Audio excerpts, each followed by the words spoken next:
Hello guys, welcome to day 6 of my internship series. Recently I've started content creation, posting myself on Instagram. రోజులాగే morning లేచేసి స్నానం చేసి త్వరగా అయితే ready అయ్యాను. రూమ్ నుంచి అయితే స్టార్ట్ అయ్యా డ్యూటీకి. రూమ్ నుంచి మెట్రో దగ్గరికి వచ్చేసి మెట్రో ఎక్కి హైటెక్ సిటీలో అయితే దిగేసా. అంతలోనే బస్సు వచ్చింది.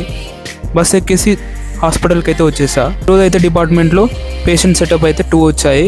అవి అయితే అబ్జర్వ్ చేశాను అండ్ నేర్చుకున్నా. తర్వాత కాఫీ వచ్చిందని సీనియర్స్తో వెళ్ళి కాఫీ అయితే తాగేసా. కాఫీని తాగిన తర్వాత మళ్ళీ డిపార్ట్మెంట్కి అయితే వచ్చేసా. ఈరోజు డిపార్ట్మెంట్లో అయితే ఆర్ఎఫ్ఐ చేశారు. ఆర్ఎఫ్ఐ అయితే చూసా. ఈవినింగ్ అయితే పిజ్జా పార్టీ అయితే ఇచ్చారు డిపార్ట్మెంట్లో. పిజ్జా తినేసి డిపార్ట్మెంట్ నుంచి ఇంటికి అయితే స్టార్ట్ అయ్యాను. నుంచి అవుట్ పంచ్ అయితే చేసేసి బయటకైతే వచ్చేసా. రూమ్కి వచ్చేసి